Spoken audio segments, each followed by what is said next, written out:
Good morning, everyone. Thank you for joining us today on this wonderful Tuesday morning for our We Got This WA webinar series. This is a new series that the Seattle Metro Chamber has been putting on during the last few months to really bring experts directly to business owners, operators, and employees across the state. I'm very excited about our two guests today. We'll be hearing from Mayor Durkan, the mayor of the city of Seattle, and Charles Knudsen from the governor's office during our program today. A few logistics that I wanted to go through before we get started. First, down on the utility bar, I guess at the bottom, you'll see a chat function. You can use that if you have questions about logistical items like can't hear speaker or you're having difficulty yourself, and we will do our best to assist. If you have questions for the speakers during the program, please use the Q&A box, which you will see on your screen. Using this will help us track questions and answer them as best we can. We will be taking questions for the second part of the presentation, and we'll get to as many as we can. The recording of this presentation will also be available on the Seattle Metro Chamber event page later today, and you can see where that is on your screen right now. So I wanted to take a minute to, we've been doing an innovation moment lately on these webinars. So I wanted to invite Juanita to turn on her video from the Housing Connector. The Housing Connector is a really incredible program, and we're so glad that you're with us today, Juanita. Thanks for taking some time. Thank you so much, Sari. Thanks for having us. Absolutely. Yeah, so Housing Connector, we are a brand new organization. I guess actually we're almost a year old now, but we partner with the Seattle Chamber of Commerce. And what we do is we're a business to business organization. And we partner with property managers and owners to help them fill their vacant units and run a successful business while also opening up capacity for housing for those in need in our community. You know, it's no secret that we are in the midst of a housing crisis in the city, in the county, kind of in the country, really. But, you know, at any given night, there's over 12,000 people sleeping outside. But we also know that on any given night, there are property owners and managers who have vacant units sitting vacant. And within that, we kind of see an opportunity where we can connect those people who are experiencing homelessness to those property owners and managers who have vacant units. And within that, create win-win situations. So how we work is we are essentially like a matchmaker. So we match property owners and managers with vacant units, with community service providers, working with those who are exiting homelessness. And we match them up.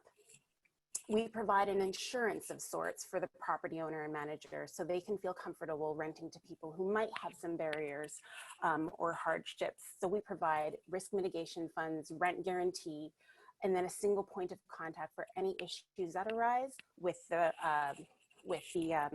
resident. And do you guys really are streamlining the process so that really any property owner can help solve the homelessness issue by getting folks into units and help reduce some of the risk that they might see in doing that? Okay, great. Exactly, yeah. So the whole idea is that we are really streamlining the process on all ends. So, you know, we know that our community service providers are working with people experiencing homelessness. They're looking for units and for property owners and managers who can work with their applicants. But then we also have property owners and managers who really need people to fill those units. So we're kind of streamlining that whole process and filling the gap so that the community service provider on one side and then the property owner and manager on the other side are both getting what they need and meeting their organizational goals. And during, you know, COVID now, a few months into this pandemic, I know you guys have been doing some really great innovative things. Could you talk a little bit about, you know, what you've been doing lately to solve for some of the homelessness issues?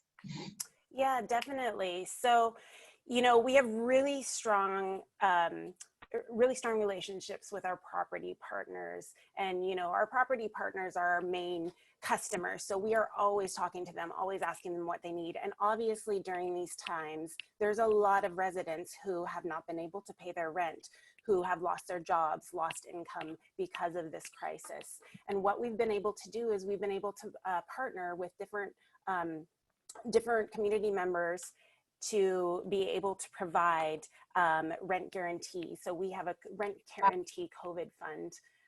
So we've provided over 11,000 individuals with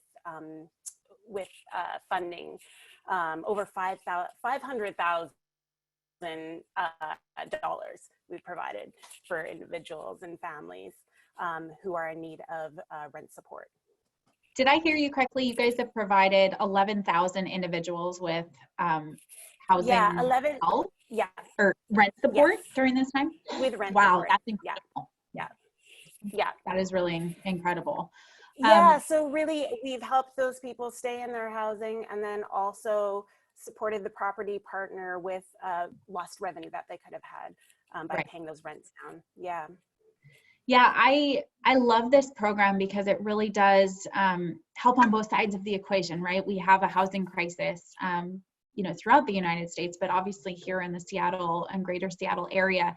And this is really providing a tangible solution to not only house people, but to also help businesses be part of that solution. So thank you so much for all of the work that you and the whole team have been doing, and very excited to be able to share this innovation moment today. Thank you so much. Thank you so much for having us. And so the first guest that we have today, I'm very, very excited that Mayor Durkan is able to take some time to talk with us about what the city is doing in its COVID-19 response, you know, how they're helping small businesses, and her work with the Global Mayors Task Force. Mayor Durkan, I'd love to just invite you to turn on your video and unmute, and I will turn it over to you. Thank you so much for joining us.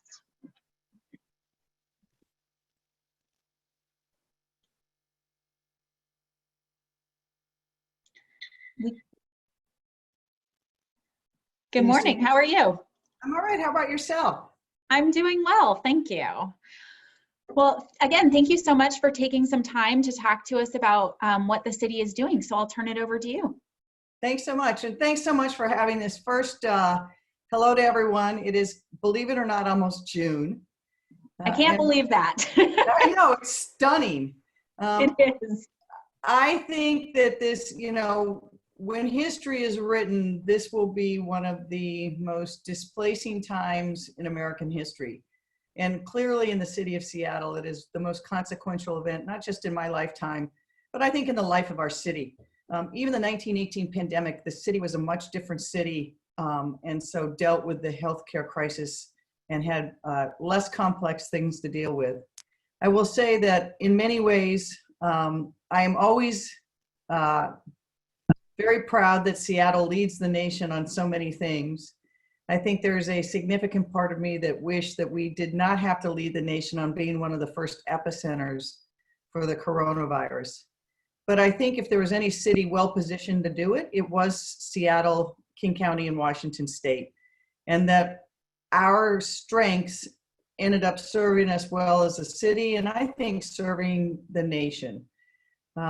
We know that this virus was spreading in our community without us seeing it, because very early on, the testing capacity and testing protocols set up literally missed the spread of the virus. And so by the time we saw it, it was almost too late. There were very few things we could do to stop the transmission of the virus. And one of those things, and the only effective thing, was to make sure that people who did not have the virus did not come in contact with people who did have the virus. And so the first things we said to people was keep your social distance, wash your hands. But we knew that this was a problem in China, and our city had been preparing our pandemic response plan. We did a tabletop exercise in late January, early February on the coronavirus and what we would do as a city, as both one of the large employers and as the city that had to provide services to the residents and businesses of Seattle. But I don't think anybody understood the scale and scope of what this virus would do in such a short period of time. And just to give everyone the framework, we know it, but Seattle and the region were one of the fastest growing cities and regions in the country. We had unemployment rate at 3% or below. We were a place where jobs were opening on a regular basis across the spectrum. And 2 weeks before we learned about the coronavirus being here, I gave a State of the City speech that was very bullish on where we were going as a city and a region. All of that has changed dramatically in such a short period of time. But we are still, I think, well positioned and better positioned than most cities, not just in America, but across the globe, to come through this pandemic, emerge, and be stronger as a city and a region. We were successful in flattening the curve and avoiding the horrific scene that we saw play out in New York for a variety of reasons. But one of the reasons was, as soon as I learned about the virus, one of my first calls was to business leaders in and around Seattle, who very quickly themselves decided to take the decision to have as many employees commute as they could, as did we as a large employer.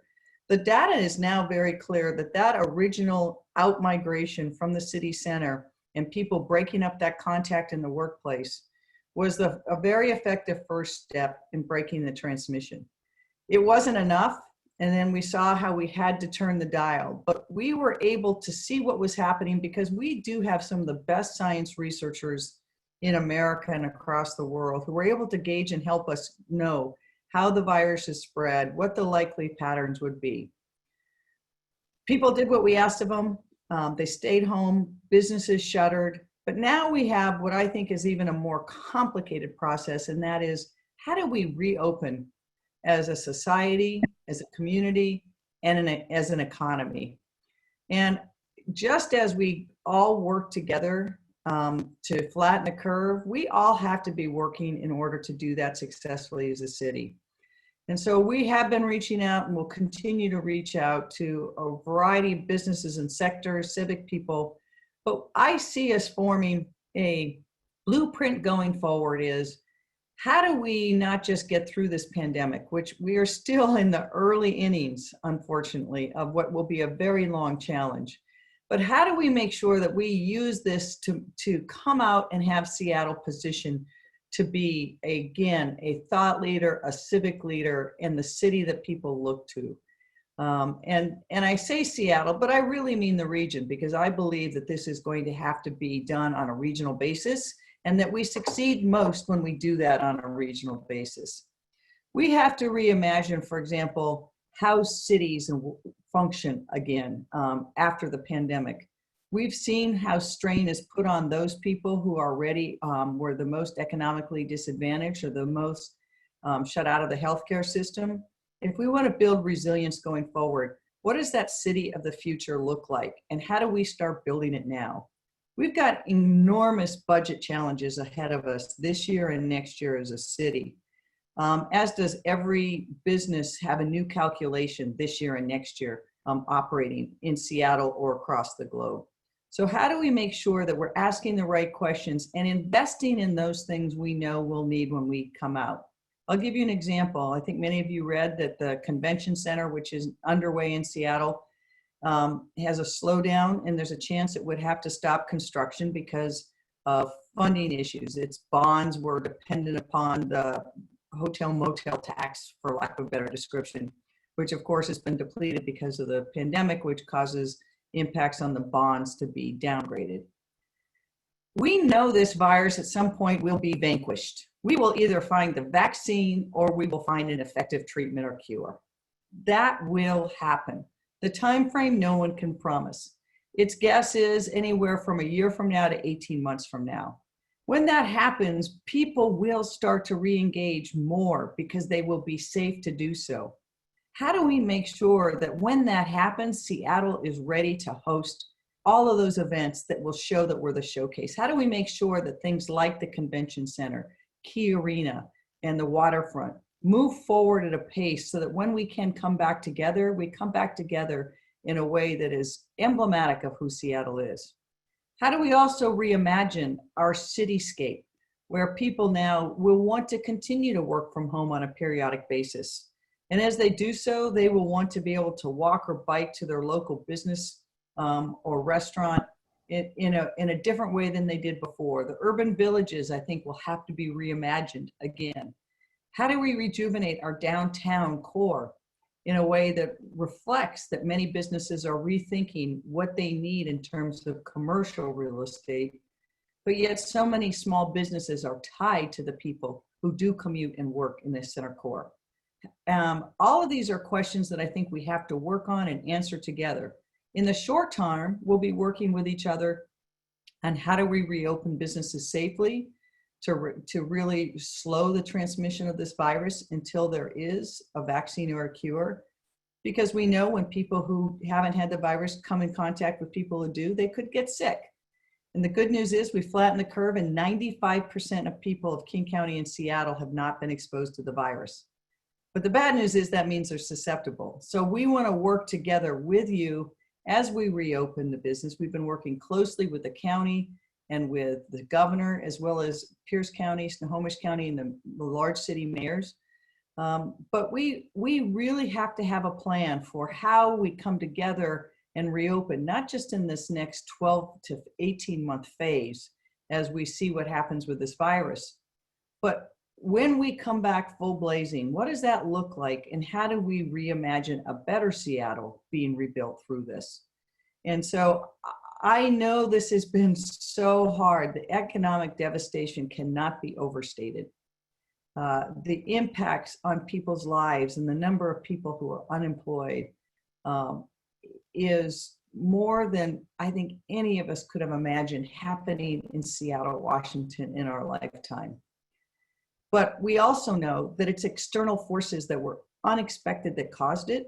And if we address our underlying economic realities, social realities, and inequities, when we come back, I do believe we will be stronger and better. We will make it through it. It will be rocky at times. It will be hard at times. The virus is going to dictate so much of what we have to do. But we also know that there will come a time when the virus is vanquished. And I want Seattle to be ready, and we will only be ready if we're there together at the table. So I appreciate you all being here. I thank all of you for all you've done individually and collectively. We look forward to working with you and your workers to really start reigniting Seattle in our region to be what it was before. The thought leader, the civic leader, and I think just the leader in so many respects for the nation. Thank you. Thank you so much, Mayor Durkan.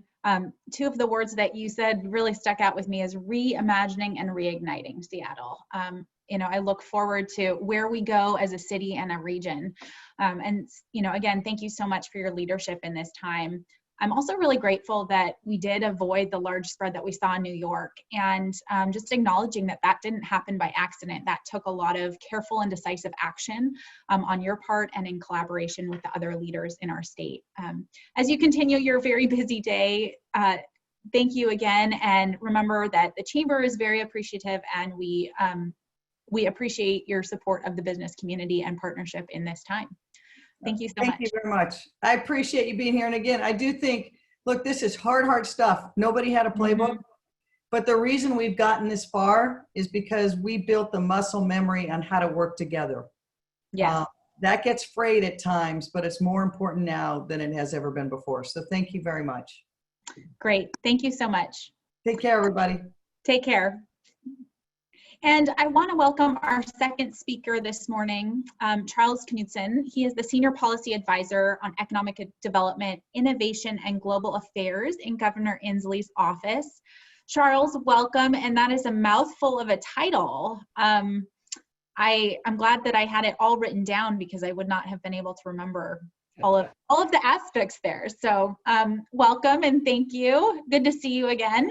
It's great to see you as well, Sari, and thank you for the opportunity. And you get to see the quietest spot in my house here.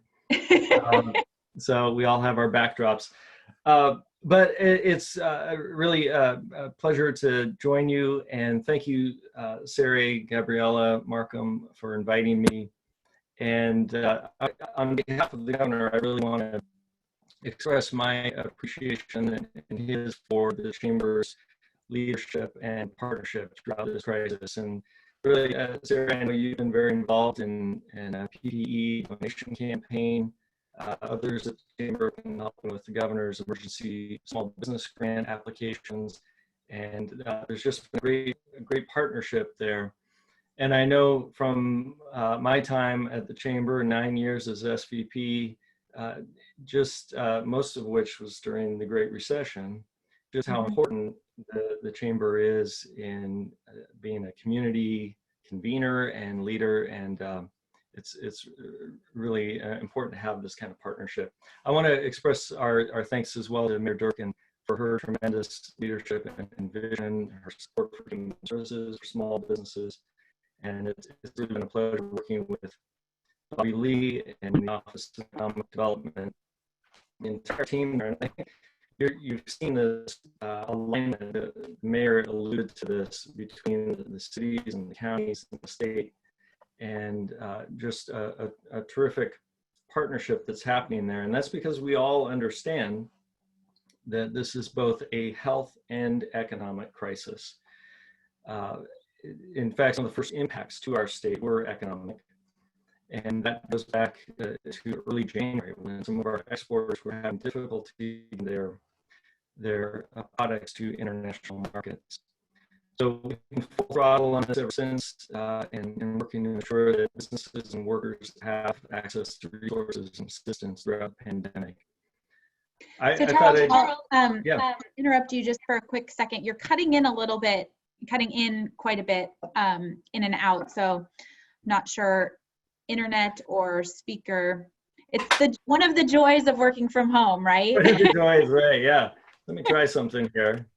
Okay. Let me see if I can get better audio with you. Is this better? Yes, I believe so. Okay, we'll try this. Great. Thank you. Well, so I was just about to jump into kind of a snapshot of where we're at today and talk a little bit about next steps going forward. So we've seen some success with the governor's stay home, stay healthy order, and really that's testament to Washingtonians and their willingness to see this through. I think it has a lot to do as well with the public-private partnership and just how important and profound that's been and steadfast since the beginning of this pandemic. You've also seen, just as a Pacific Northwest, a culture of a willingness to follow the science and the data and take this seriously. So that progress, though, is predicated on our willingness to continue to stay the course. We know that the data shows that if we let up too soon, the deaths will go up, and we could see a second wave. So everybody can agree, no matter what political persuasion, that we only want to have to go through this once. And as Dow Constantine has said, this should be a one-way path. All of that being said, we have been steadily opening the economy really since the get-go. Essential business list about who was closed, it was about who was open, and that circle has expanded over the last several weeks. Currently, about a third of the state is moving into phase 2, and you'll start to hear more information future counties in the near term. If you're interested in learning more about that phased approach to economic recovery, a lot of that information you can find on coronavirus.wa.gov. That's our one-stop shop for infographics and information about that. But in a nutshell, our intention is that when it is safe to move forward, we will be rolling back the proclamations approximately in reverse order to when they were first implemented. You may have heard about a West Coast Pact. This is Washington State with Oregon and California. We have, since then, since our announcement of a West Coast regional effort, Colorado and Nevada have joined as well. And you've seen these other kind of regional efforts pop up around the country in New England, even in the Southeast. And it makes sense to look at this from a regional standpoint. I may have mentioned some of this as well, that the virus just does not care about borders. So I would characterize this primarily as a commitment to communicate. This is an opportunity for comparing notes and learning from each other. I'm in near daily contact with my counterparts in those states, as well as with British Columbia, even though we don't have a formal arrangement there. We have just such a long-standing working relationship and friendship that it makes sense to continue that communication. To the extent possible, we will line up on dates, but those are still decisions that are being made by individual governors and working with their local officials and basing that on local health data. The health data that the governor is looking at, you've been hearing about this as well, but in summary, is hospitalization rates, it's the number of cases, sadly it's the fatality rate, it's also the R0. This is it's called the rate of transmission. And all of that data that we review, we put online, again, at coronavirus.wa.gov. Sarah, I think I saw that you posted that website. So that's a great place to go. We're being very transparent. Whatever we look at, we give to the public. We're also benefiting from some of the best modelers in the world in the Pacific Northwest. So we're working with University of Washington, the Institute for Health Metrics, as well as some modelers at MIT, and they help us aggregate this data and synthesize it and find the trajectories and project out where we're going to go. In terms of next steps, I know that's on people's mind. What you'll start to hear more about is this concept of boxing the virus.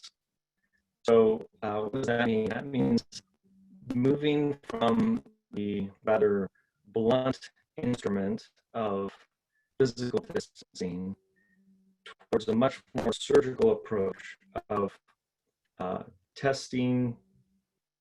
Oh, looks like so we turned your video off to try some connectivity issues, so we can still hear you because you were cutting in a little bit in and out. So we'll try this. We'll try just an audio. So I'll actually stop my video as well. So you were talking about kind of the approach for phasing back in.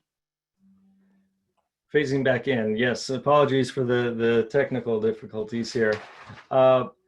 So the boxing in the virus, what that means is, as I said, sort of moving from this physical distancing to a much more surgical approach of testing in high-risk areas, building an army of tracers, and really trying to build out as much as possible, that even relying on National Guard, sort of a little army, is helping with that, and setting up more isolation and treatment areas across the state and providing that access.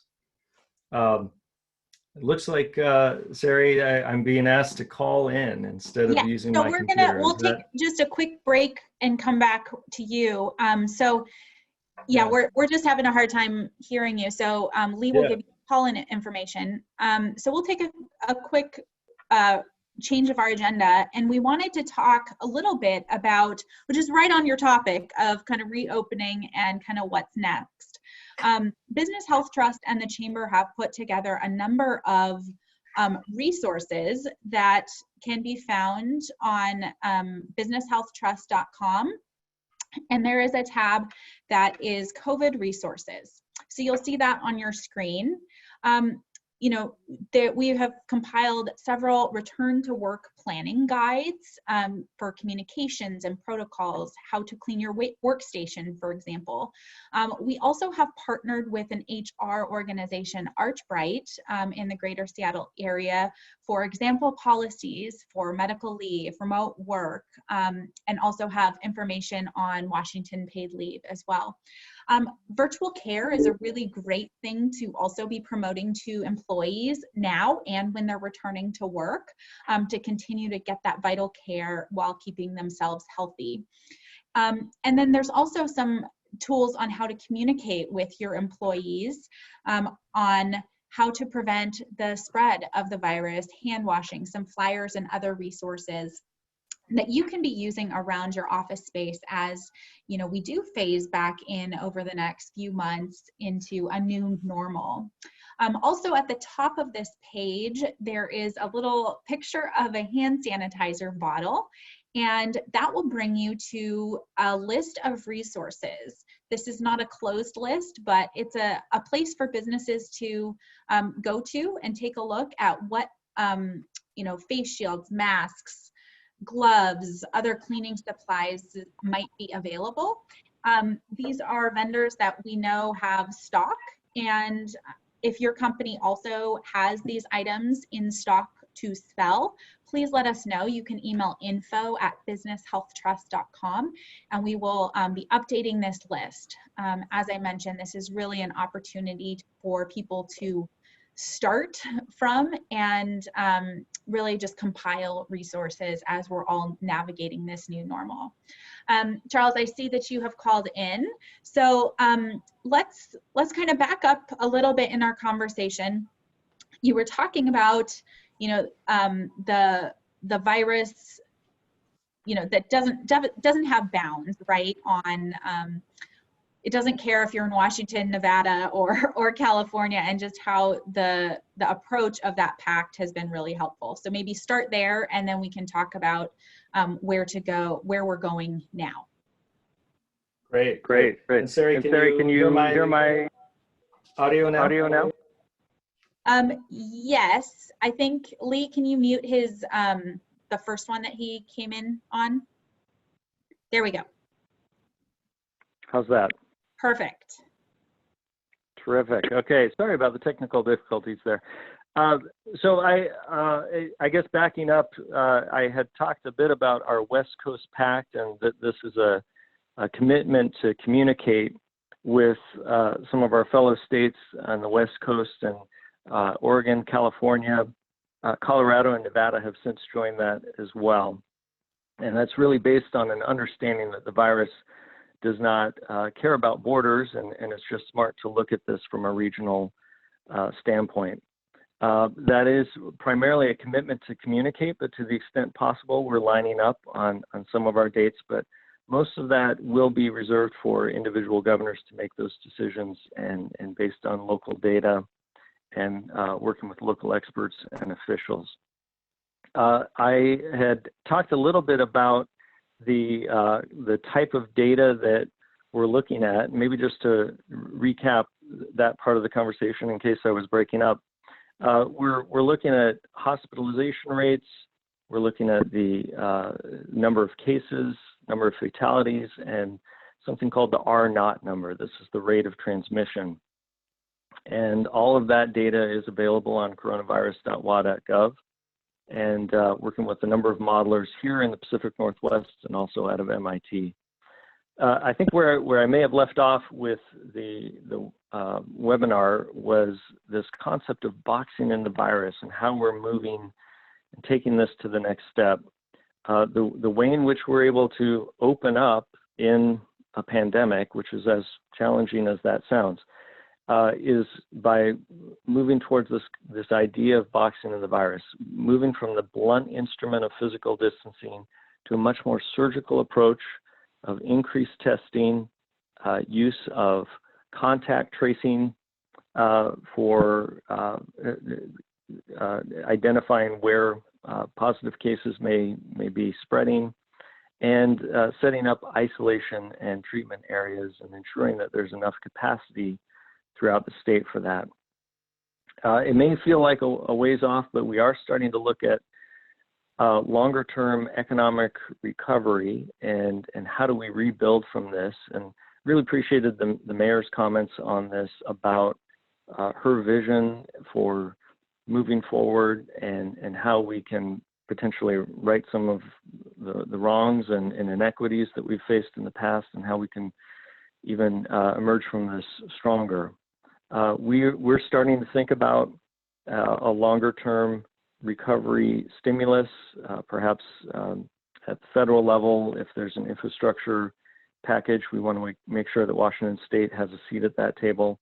We're also considering what options might be at the state level. Perhaps could we have another clean transportation package, maybe using the capital budget as a form of helping stimulate the economy and provide that adrenaline shot of near-term construction jobs, as well as the longer-term economic benefits that can come from building that demand.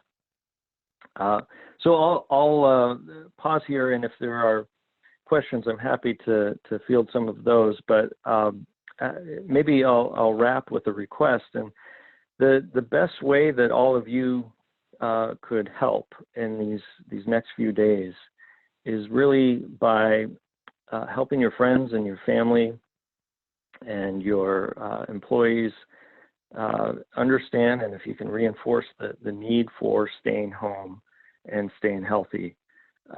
There's a lot of temptation right now. We've got sunny days, springtime, cabin fever, and even some desperation to get back to normalcy. But the best way in which we can do that is to wrestle this thing down to the ground and ensure that we can indeed box in the virus. The virus is nothing to be trifled with. It's just as deadly as it was when we started this in early March. Just to put a finer point on that, we've had over 1,000 deaths in our state. And as a nation, we're close to 100,000 deaths, which is almost as many Americans as have died since World War II in all of the wars we fought. So there's a need for continuing the serious purpose and the caution that we've taken thus far, but we can also move with confidence. The virus has a say in what happens, but we also can sort of seize our own destiny here, and through our own actions, we have the ability to get through this together. So again, appreciate the opportunity. Sorry again for the technical difficulties up front. Hopefully most of that came through, and happy to field any questions, Sari, that the group may have. Great. Yeah, see, what I love about technical difficulties is it just gives us the opportunity to be agile. So, we just get to practice it every day in this new world in different ways. So lots of questions around phase 2. I have a feeling we'll kind of focus on that a little bit. Could you talk a little bit about what key public health numbers you guys are watching again, and where they're at right now, and kind of what that drop rate needs to be for like counties entering phase 2? Sure. Yeah, that is a big question on people's minds. I think I might start that piece of the conversation by using something that the governor often says, where he says these decisions are based more on public health data than they are on the calendar. So it's not so much about dates, although I know that's important for people to have in mind those kind of milestones. As I mentioned earlier, we have seen some progress on the stay home, stay healthy order, and currently about 1/3 of the counties are moving into phase 2, and more are eligible.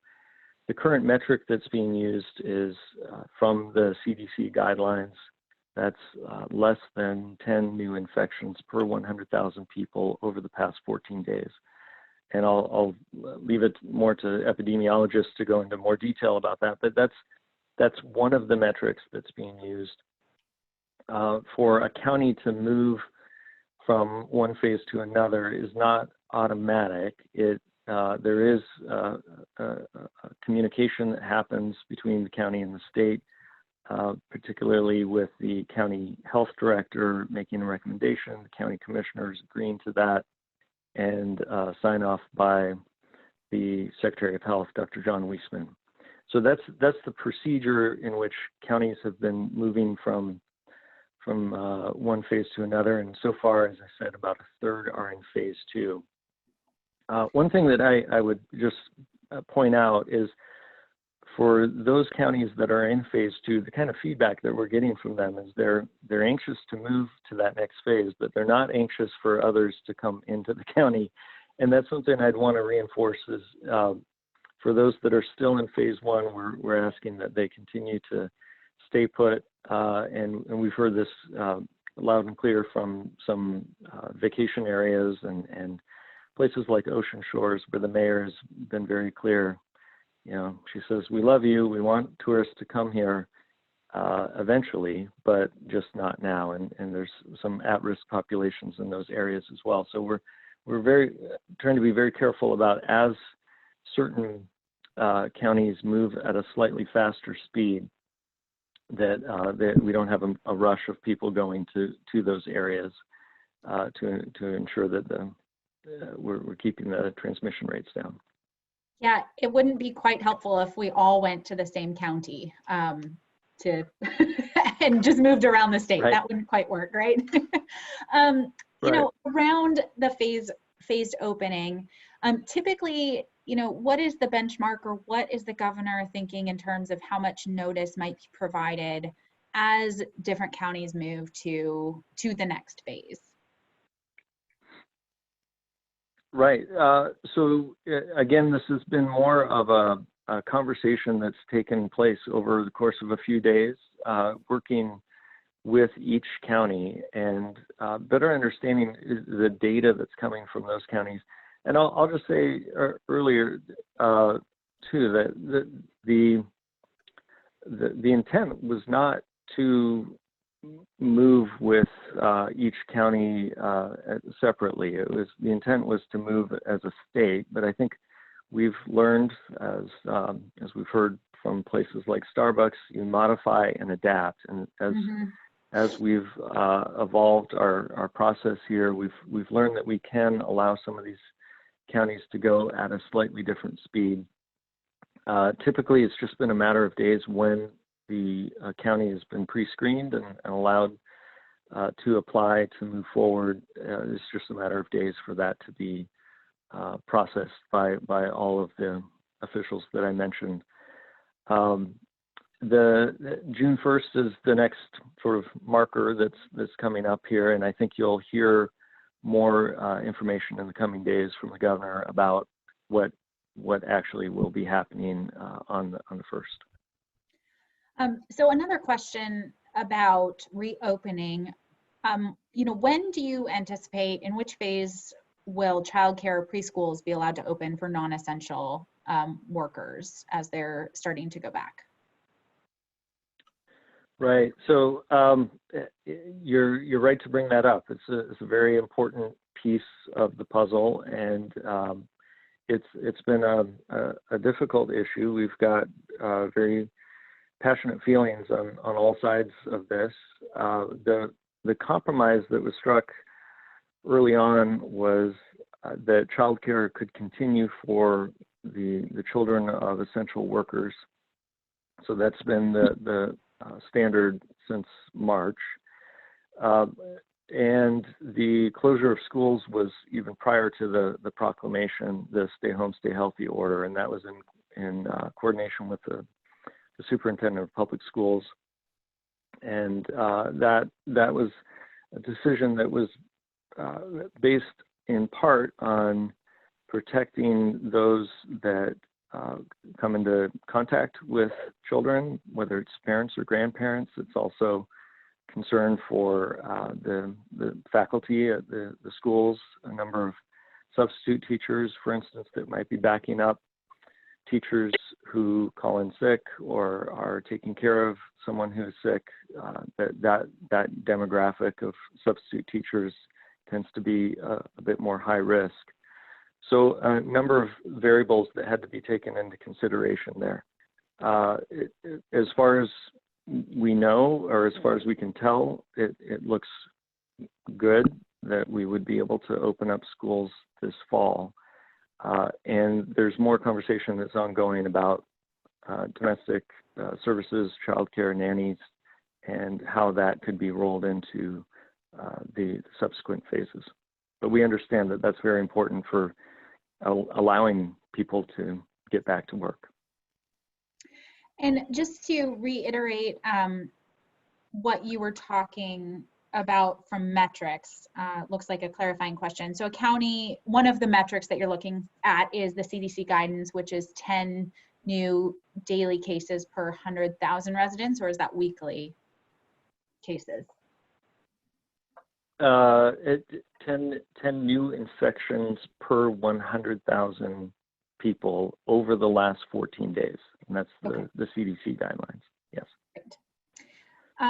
And then did I hear you correctly also that the governor will likely have a press conference later this week talking about what phase 2, what that June 1st date might mean for people? I know usually that's been happening a few days before each date, so just wanted to reopen that question. We do intend to provide more information on that. We've typically been doing almost a press conference a day at this rate, and many of these decisions are being made on a daily basis or sometimes even hourly as data comes in. But there will be more information forthcoming before we actually get to June 1st so that people have some time to prepare. And just as a reminder for those listening, the past press conferences can also be found on that coronavirus.wa.gov site that Charles mentioned, along with a lot of other resources. Well, we have just a few more minutes, and I wanted to shift gears a little bit to your thoughts on if the governor will call for a special session and what that might look like. You know, there's a question specifically around if regulatory flexibility for small businesses might be able to be done in a special session, or if that would have to wait for 2021. Right, I saw that come in. I think it was from Will. So currently we have not made any statement about a special session. There's we're keeping a very close eye on the state budget, and of course, as the mayor said, there's a lot of cause for concern both at the local government level and at the state level for our budgets going forward.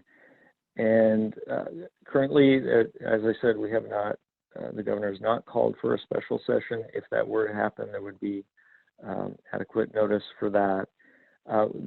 So for that reason, we have not determined what may or may not be on the agenda for something like that.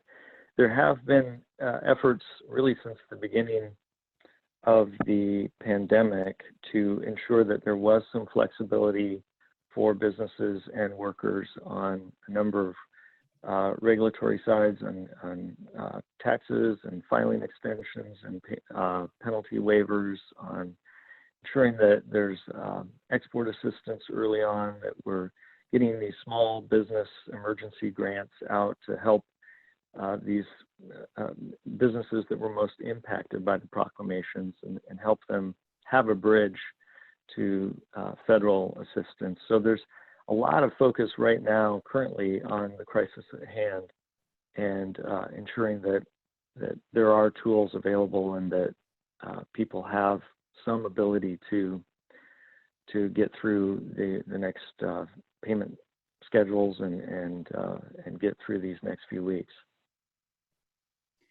Great. Well, thank you very much for your time, Charles. It was lovely to see you for a couple minutes on video, and glad that we were able to talk with you via phone here. So thank you very much for all of the work that you've been doing. I know just firsthand how many hours you are personally putting in and really leading the charge with the governor on a lot of these really difficult decisions. So thank you very much.